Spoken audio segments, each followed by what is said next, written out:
C'est ce qu'on appelle mettre ses menaces à exécution. La mairie de Paris l'a désormais voté et décidé, faire payer les deux roues comme les autres véhicules. Ça veut dire qu'à compter de l'année prochaine, moto et scooters devront s'acquitter de 2 à 3 euros de l'heure pour se garer. On va en parler dans un instant avec Jean-Marc Bellotti, coordinateur de la Fédération française des motards en colère. Mais d'abord, écoutons les arguments de la mairie de Paris avec Suzanne Prey. Après les voitures, les deux roues motorisées thermiques. À partir de janvier prochain, les motos et scooters devront payer pour se garer dans les rues de la capitale. Le tarif, la moitié de celui réservé aux voitures, soit entre 2 et 3 euros l'heure en fonction des secteurs. Les demandes qui reviennent le plus souvent concernent la nécessité de prioriser des usages. Et c'est tout l'enjeu d'ailleurs de cette politique du stationnement et de la méthode que nous avons retenue. Objectif, désencombrer l'espace public, mais aussi réduire la pollution atmosphérique et sonore dans Paris. Mais le sujet divise dans l'hémicycle. À titre personnel, je soutiens la fin de la gratuité du stationnement des deux roues motorisées, mais là encore, les tarifs affichés sont dissuasifs et restent bien trop élevés. Contribuer à l'entretien de l'espace public que l'on occupe, oui, mais taxer pour punir, c'est non. Concernant les voitures, le tarif visiteur augmentera dans moins d'un mois. Il sera de 2 à 6 euros en fonction des arrondissements. Jean-Marc Bellotti, bonjour. Vous êtes coordinateur de la Fédération française des motards en colère. Et je vous entendais parler de discrimination au sujet de cette décision de la mairie de Paris. Une moto, un scooter, est-ce que ce n'est pas un véhicule comme un autre ? Ah non, justement, c'est pour ça qu'on voudrait conserver la gratuité, parce qu'un deux roues motorisé, ce n'est pas une voiture. Alors nous, on n'est pas là pour discriminer les automobilistes, puisque les pauvres aussi vont passer vous vous rendez compte qu'ils vont passer de 4 à 6 euros en considérant que le taux horaire du SMIC net, c'est 8 euros. Et là, on va faire payer 6 euros aux automobilistes par heure. C'est énorme. Et pour les deux roues motorisés, un deux roues motorisé, c'est tout à fait différent d'une voiture. C'est beaucoup plus fluide, on ne consomme pas de diesel, on consomme énormément moins.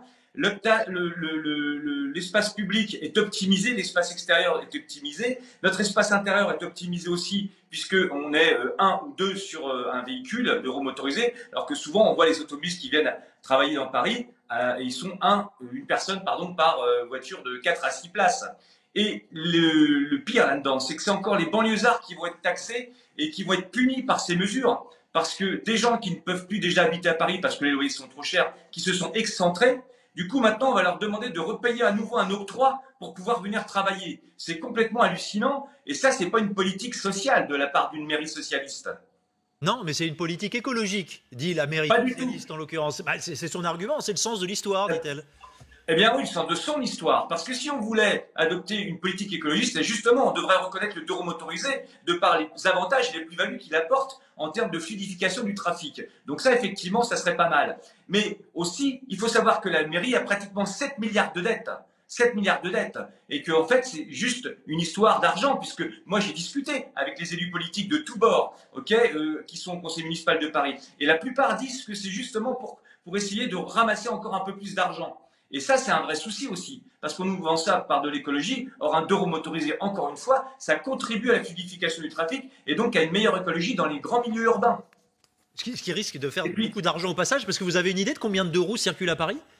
Il y a environ 150 000 deux roues motorisés en déplacement, 150 000 déplacements de deux roues motorisés dans Paris. Et puis, vous savez, le problème, c'est que si une mairie a besoin des recettes du stationnement pour subsister, c'est qu'elle a un vrai problème de gestion. Parce qu'il y a un truc qui s'appelle les impôts et c'est vieux comme le monde. Et si on veut contribuer à l'espace public, c'est déjà fait avec les impôts. J'ajouterais que les automobilistes et les usagers de deux roues motorisés payent une carte grise. Et dans cette carte grise, il y a aussi un droit à circuler et à stationner. Donc c'est déjà fait. Voyez. Et l'argument de la mairie de Paris de dire vous occupez l'espace public, donc il faut payer, eh bien ça ne tient pas. Parce que tout le monde occupe l'espace public, les piétons, les cyclistes, et les cyclistes encore plus que les autres en ce moment, puisqu'on développe beaucoup les pistes cyclables, ce qui est tout à fait normal. Mais voilà, donc on ne peut pas avoir l'argument de vous occupez l'espace public, vous devez payer. Ça ne tient pas. Eh bien, ça ne tient pas, on a entendu vos arguments, Jean-Marc Bellotti.